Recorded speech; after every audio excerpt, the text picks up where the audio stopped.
转眼时间来到17号，今天是他们去人大演讲的日子。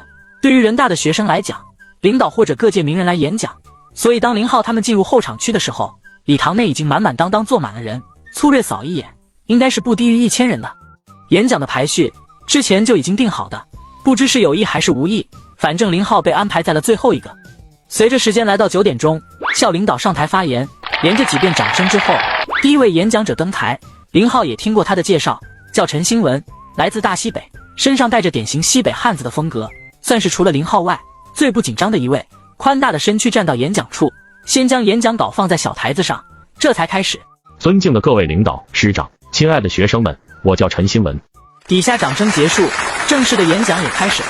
他的演讲主题应该是梦想与现实，大体讲的是他读书时的梦想，以及现在从事的基层工作，看似两不着边，但细细一品，似乎又每分每刻的紧密联系在一起，语言朴实，并无过多的修饰。按说这样类似汇报式的演讲会很枯燥，但林浩听得很认真，不仅听进去了，甚至还被对方的言语所带入。文字是粗粝的，但情感格外的真挚。听到解决一件小事后，陈新文语言中所透露出的喜悦，林浩可以肯定，这人即便不是非常热爱现在的岗位，但至少是不讨厌的。不出意外，陈新文的演讲获得了师生一片片的掌声，林浩也不禁跟着鼓起了掌。这样的人他是佩服的，应该这么说，所有对生活抱有热情，对他人克制包容的人都值得尊敬。带队的领导面上带笑，也在轻轻地鼓着掌，显然对于第一个上台的人极为满意。接着是第二位上台，这人演讲稿写的就华丽了不少，但听着就没第一位那么打动人心。然是第三位、第四位，演讲的水平高低是有的，但师生们很给面子，每个人都获得了热烈的掌声。快轮到林浩时，领导看了一眼时间，之前大家规定的时间都是20至25分钟，结果前面6个人的演讲平均耗时也才18分钟，此刻时间还蛮富裕的。领导来到他近前，可以给你半个小时，好好表现。倒不是林浩有多么优秀，让领导能刮目相看，当然前2天的授奖，首长的举动是一方面，另一方面便是林浩的年龄优势了。24岁的亿万富豪，想来更容易给学生们带来榜样作用吧。接下来有请最后一位演讲者登场。林浩没有表现得太另类，虽然能脱稿，但他还是将稿子放在上台子上，没急着开口，而是目光扫视了一圈。压轴自然是最重要的，但轴可不好压，就像现在，不少学生的面上已经显现了烦躁和倦色，毕竟刚刚他们可是接连听了2个小时的汇报，是个人都会疲的。不过随着林浩的迟迟不开口，大家也渐渐地将目光投向台上，这一看居然是一个比自己大不了多少的小年轻。整个会场渐渐的有些躁动，私语不断。就在主持人想着提醒时，林浩开口了：知道大家有些累，但我都上台了，是不是礼节性的给点掌声啊？随着这句话，众人这才反应过来，好吗？忘了鼓掌。掌声结束，他再度开口：亲爱的领导和师长，在座的各位兄弟姐妹，我叫林浩。掌声再起，但这次林浩主动抬手压了压。我叫林浩，一个在短时间内聚集巨额财富的富一代，一个朴实无华的亿万富豪。会场内顿时蛙声一片，随即不知是谁开始咦了一声，然后全场都变成了一声，最后以全场爆笑收尾。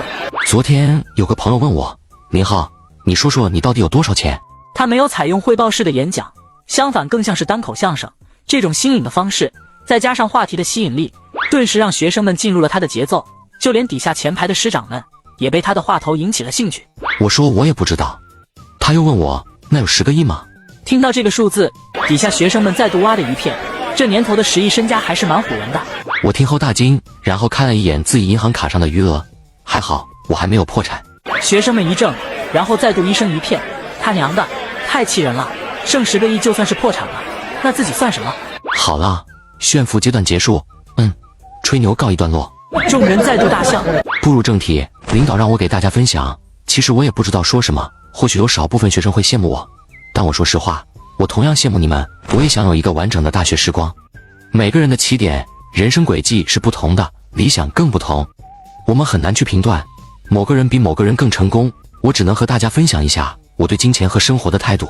或许是找到了同龄人这个共同点，虽然后边他的分享并没有太过于亮眼的地方，但依旧是掌声不断。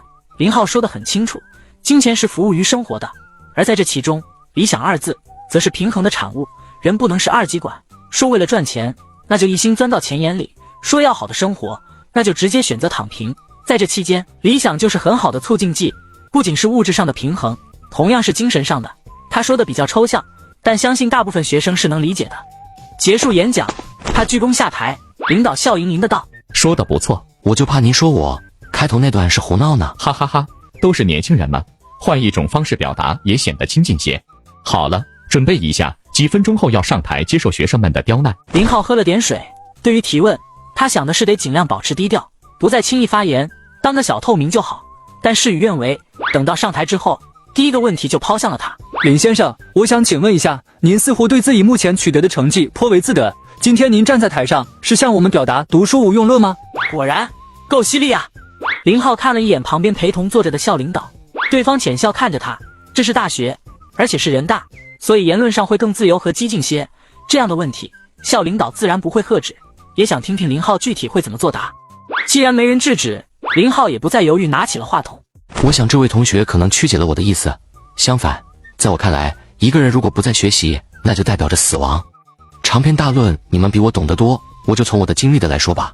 我现在的事业开始往投资方向发展，之前我对金融这块一窍不通，所以我找了老师对我进行教学。我在国外发展了一部分业务，但我的英语太差，说句难听的，那些老外在我面前骂我，我都听不懂，所以我找了老师教我口语。相较于我，你们无疑是更优秀的，毕竟我没有能力考上人大，没有在这么浓厚的学习氛围下熏陶过，也没有这么多博学的师长。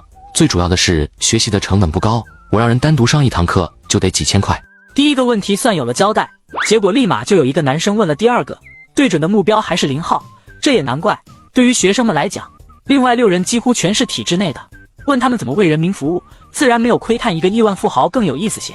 林先生，你说你经常去国外，那么你如何看待崇洋媚外？据我所知，很多有钱人都会移民，你会考虑移民吗？林浩这次没有再看校领导，沉思片刻便举起了话筒。我知道你问这个问题的初衷，我明白你更希望我说我会移民，因为这样在道德层面指责我，或者换一种方式发泄心中的不平衡。我只想说，我们作为大学生、高知识阶层，千万不要陷入人云亦云之中，要有自己的理智判断力，有自己对这个世界或者对我们国家、对大部分的群体客观的认